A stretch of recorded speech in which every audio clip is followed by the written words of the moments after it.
A'udzubillahi minasyaitonirrajim. Bismillahirrahmanirrahim. Assalamualaikum warahmatullahi wabarakatuh. Inna hamdalillah nahmaduhu wa nasta'inuhu wa nastaghfiruh. Wa na'udzu billahi min syururi anfusina wa min sayyiati a'malina. May yahdihillahu fala mudhillalah wa may yudlilhu fala hadiyalah.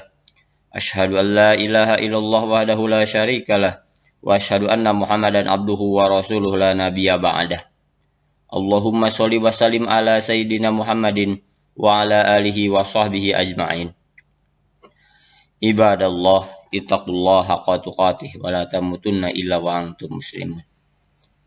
Qala Allah ta'ala fil Qur'anil Karim, a'udzu billahi minasyaitonir rajim. Bismillahirrahmanirrahim. Wa idh qala rabbuka lil malaikati inni ja'ilun fil ardi khalifah. Qalu ataj'alu fiha may yufsidu fiha wa yasfikud dima'a wa nahnu nusabbihu bihamdika wa nuqaddisu lak. Qala inni a'lamu ma la ta'lamun. Shadaqallahul azim. Anak-anakku yang dirahmati Allah Subhanahu wa taala. Alhamdulillah, serayanya memanjatkan puji syukur kehadirat Allah yang Maha Ghafur, yang mana dalam kesempatan hari ini kita bisa menunaikan kewajiban kita thalabul ilmi walaupun secara daring. Semoga Allah Subhanahu wa taala memberikan kepada kita sekalian ilmu yang banyak, ilmu yang bermanfaat, ilmu untuk bekal kehidupan kita di dunia dan di akhirat. Semoga Allah Subhanahu wa taala memberikan kesabaran, ketawakalan dan keistiqomahan kepada kita di dalam rangka li'ilai kalimatillah.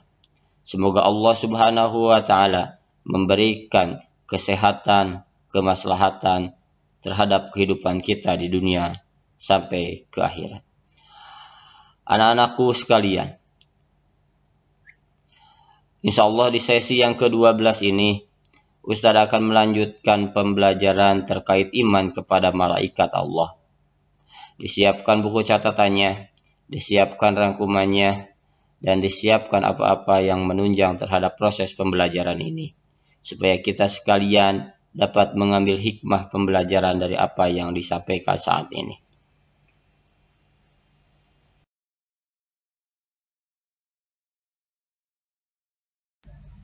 Anak-anakku yang dirahmati Allah Subhanahu wa taala, kajian saat ini insyaallah Ustadz akan melanjutkan materi pembahasan terkait iman kepada malaikat, di mana sub dari kajian saat ini adalah sifat-sifat malaikat yang wajib ditiru oleh kita sekalian sebagai orang yang beriman kepada malaikat. Anakku sekalian, sifat yang diyakini milik malaikat dan diyakini oleh umat muslim itu insya Allah banyak sekali yang akan diuraikan. Di antaranya, yang pertama, malaikat itu senantiasa tiada lelah dan tiada rasa kantuk untuk selalu bertasbih kepada Allah sepanjang siang, sepanjang malam, dan tidak akan pernah berhenti-berhenti mereka bertasbih kepada Allah Subhanahu wa ta'ala. Maka dengan ini pula lah kita sebagai orang yang mengimani terhadap malaikat, sifat tersebut haruslah kita tiru, sifat tersebut haruslah kita contoh. Kita pun harus senantiasa bertasbih mensucikan Allah, selalu berzikir mengingat Allah Subhanahu wa ta'ala di dalam berbagai hal, di dalam kondisi apapun, di dalam berdiri, duduk, atau aktivitas hal yang lainnya. Kita harus senantiasa berzikir dan bertasbih kepada Allah. Hal ini diisyaratkan oleh Allah di dalam Al-Quran surat Al-Imran ayat 191. Alladzina yadhkuruna Allaha qiyaman wa qu'udan wa 'ala junubihim wa yatafakkaruna fi khalqis samawati wal ard. Rabbana ma khalaqta hadza batila subhanaka faqina azabannar. Yaitu orang-orang yang mengingat Allah sambil berdiri, sambil duduk, dan di dalam keadaan berbaring. Dan mereka memikirkan tentang penciptaan langit dan bumi, seraya berkata, "Ya Rabb kami, tiadalah Engkau menciptakan ini dengan sia-sia. Maha suci Engkau, maka peliharalah kami dari siksa neraka." Al-Imran 191. Di dalam hadis Rasulullah Muhammad sallallahu alaihi wasallam bersabda, dari Abu Darda meriwayatkan bahwa Nabi Shallallahu Alaihi Wasallam bersabda, "Tidaklah aku akan memberitahumu tentang tindakan terbaikmu, yang paling murni di hadapan Rabb-mu, yang menaikkan peringkatmu ke posisi tertinggi, yang lebih baik bagimu daripada menghabiskan emas dan perak, lebih baik daripada bertemu dengan musuhmu sehingga kau menyerang di leher mereka dan mereka menyerang Anda." Mereka menjawab, "Ya, memang." Lalu Nabi bersabda, "Itu adalah zikrullah." Begitu mulia dan begitu tingginya kita berzikir kepada Allah. Begitu mulia dan begitu tingginya kita mensucikan Allah, sehingga derajat orang yang berzikir kepada Allah, Allah akan mengangkat derajat mereka, orang-orang yang senantiasa mengingat Allah. Maka anak-anakku, belajarlah kita untuk berzikir kepada Allah. Dawamkanlah wirid-wirid kita setelah ba'da sholat, membaca subhanallah, alhamdulillah, Allahu Akbar sebanyak 33 kali ditambah 1 la ilaha illallah. Anak-anakku sekalian, rutinitas itulah yang akan mendidik kita. Budayakanlah kita di dalam berzikir kepada Allah. Budayakanlah kita di dalam mengingat Allah. Karena kita banyak mengingat Allah, niscaya Allah akan senantiasa mengingat kita sekalian. Anak-anakku sekalian yang dirahmati Allah. Yang kedua, malaikat berbeda dengan makhluk Allah yang lainnya.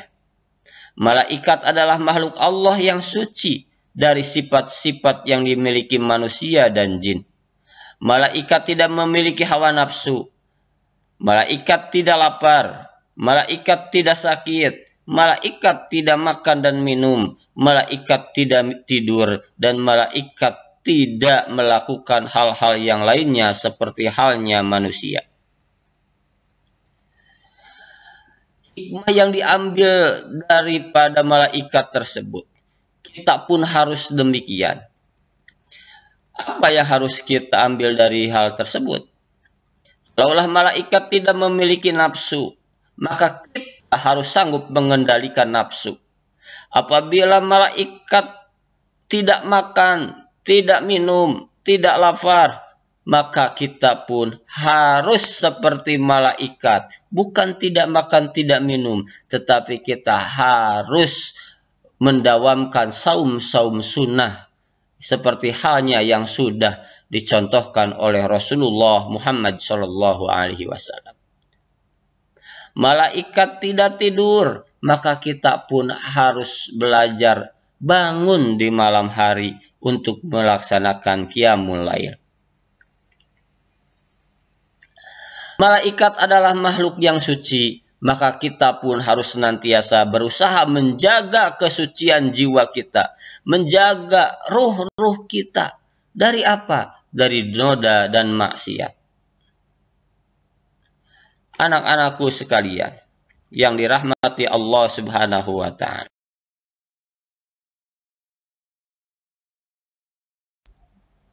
Sifat yang ketiga dari malaikat yang harus kita tiru, malaikat sangat patuh dan taat kepada Allah.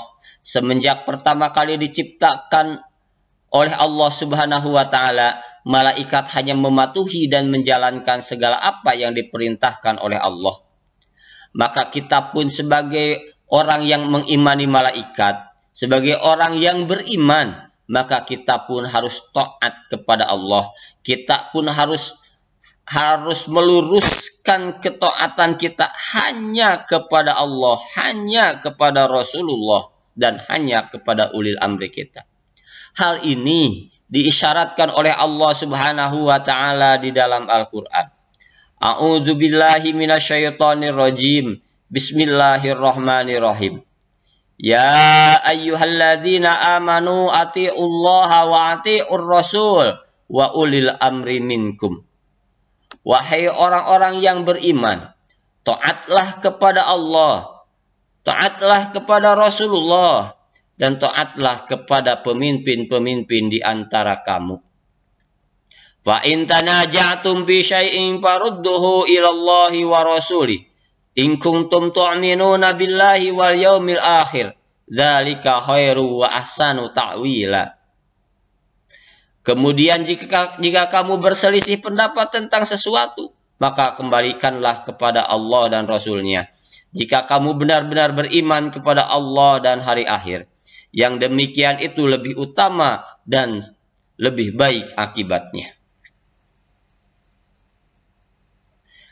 Jadi jelas di dalam Al-Quran, kita diperintahkan untuk mentaati Rasulullah Shallallahu Alaihi Wasallam dan berpegang teguh dengan hadis Rasulullah Muhammad Shallallahu Alaihi Wasallam.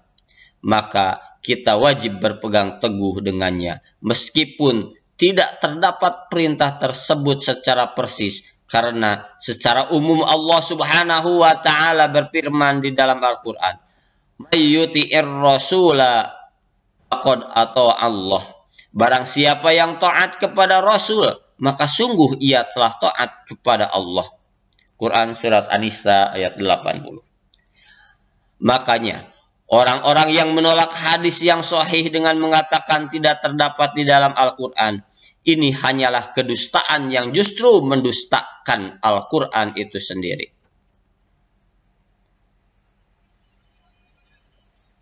Anakku sekalian, jelas sekali di dalam Al-Quran ayat ini Allah mentegaskan bahwa kewajiban kita sebagai seorang mukmin adalah atiullah wa atiur rasul wa ulil amri minkum. Harus taat kepada Allah, harus taat kepada Rasulullah, dan harus taat kepada ulil amri. Tidak boleh kita mangkir, tidak boleh kita maksiat, tidak boleh kita keluar dan di luar daripada perintah Allah, perintah Rasulullah, dan perintah ulil amri kita sekalian.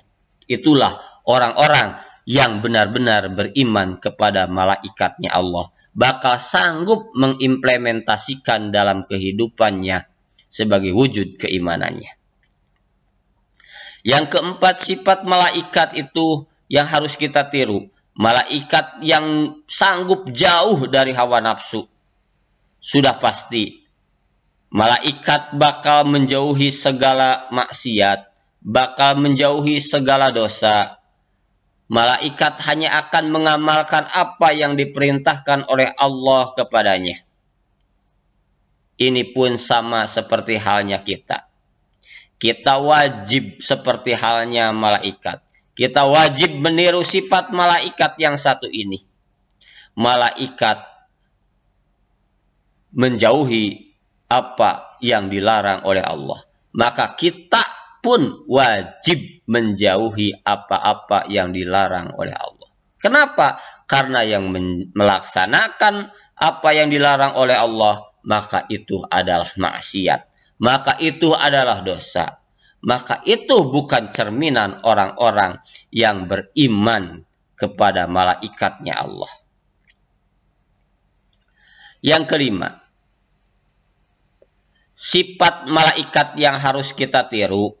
Malaikat adalah makhluk yang mempunyai sifat malu, pemalu.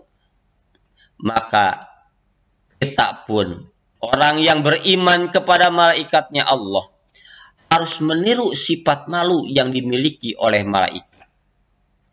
Kenapa demikian? Karena sifat malu adalah bagian daripada iman. Malu adalah sebagian dari iman. Maka orang muslim pasti bakal memiliki rasa malu. Malu apa, Ustadz?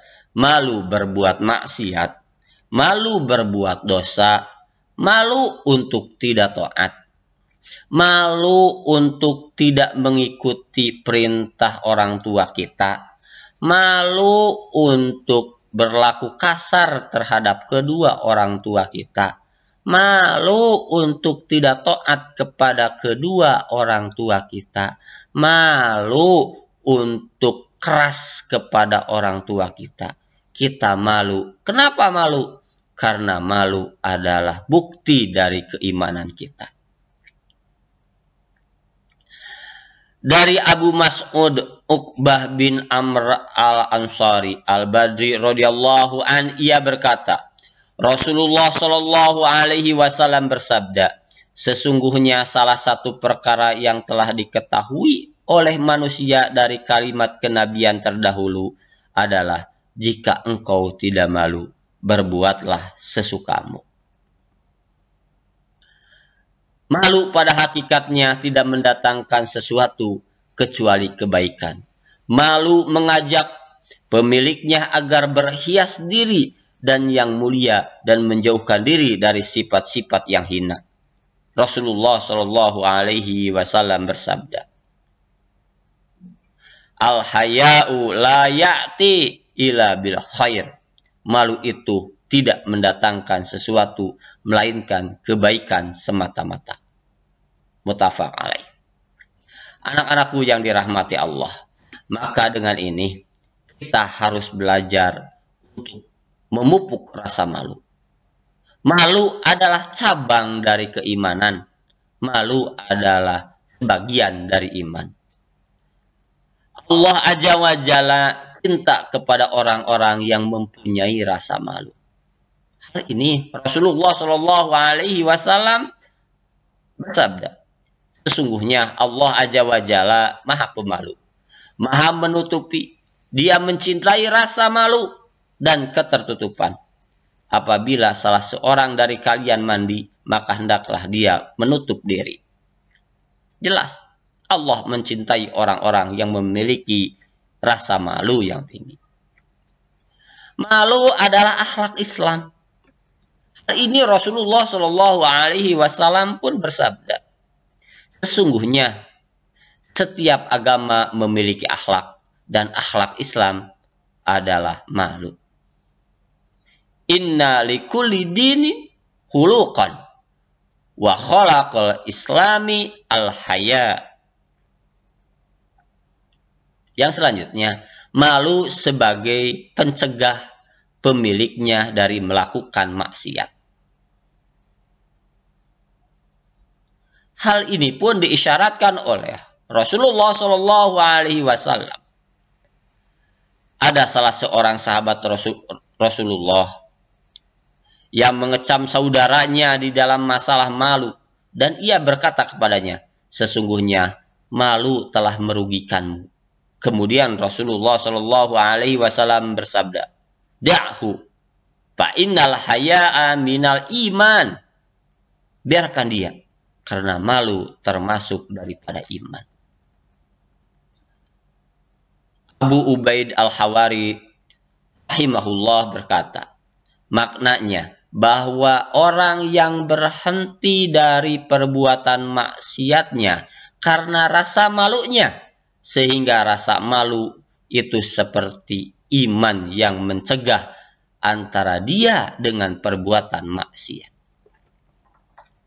Anak-anakku sekalian, banyak hal hikmah dari rasa malu ini.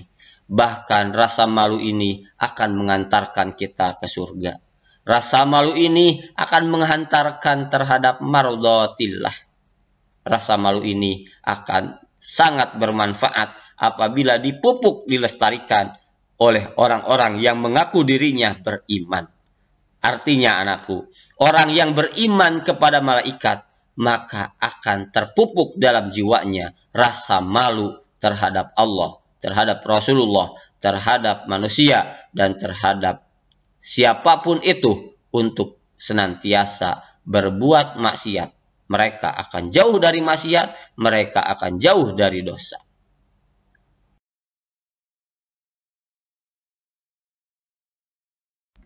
Anak-anakku sekalian yang dirahmati Allah Subhanahu wa Ta'ala, malaikat diciptakan dari nur atau cahaya, sehingga malaikat mempunyai kekuatan dan kecepatan cahaya yang luar biasa.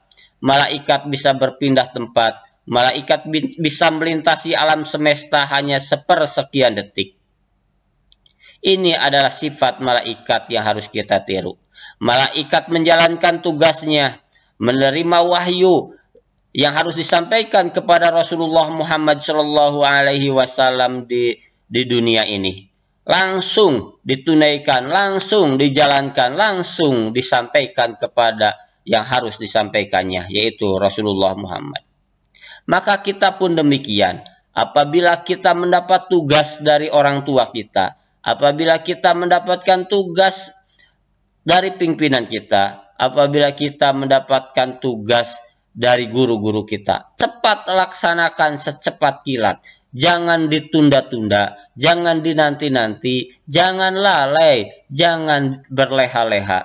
Karena kesemua sifat itu akan merugikan kita. Kita belajar melaksanakan tugas secepat mungkin, seakurat mungkin, dan bisa dipertanggungjawabkan. Itu adalah bukti bahwa kita senantiasa dan betul-betul beriman kepada malaikat Allah. Yang selanjutnya, sifat dari malaikat yang harus kita tiru, malaikat tidak memiliki rasa lelah sama sekali. Malaikat tidak akan merasa lelah di dalam melaksanakan apapun yang diperintahkan Allah kepada mereka. Malaikat yang merupakan makhluk gaib, wujud malaikat pun tidak dapat dilihat, didengar, diraba, dicium, dan dirasakan oleh manusia biasa. Maka kita pun di sini harus meniru sifat malaikat yang satu ini. Mereka bekerja tidak merasa lelah. Kita pun bekerja jangan merasa lelah. Kita pun beramal jangan merasa lelah. Kita pun melaksanakan perintah jangan merasa lelah. Nikmati, syukuri apa yang sudah diperintahkan oleh Allah Subhanahu wa Ta'ala. Syukuri, nikmati apapun sebagai wujud ketaatan kita kepada Allah, Rasul, dan Amir kita.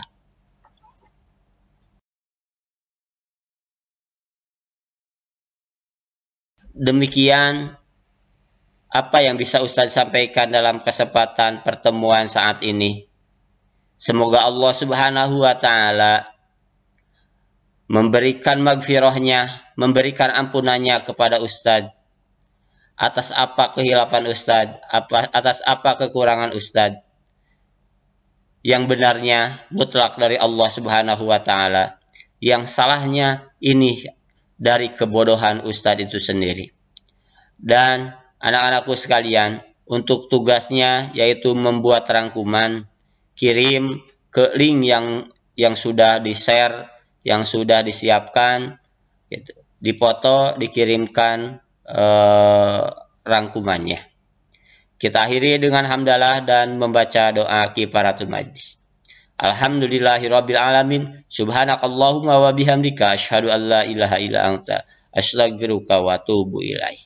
Walhamdulillahirabbil alamin. Wassalamualaikum warahmatullahi wabarakatuh.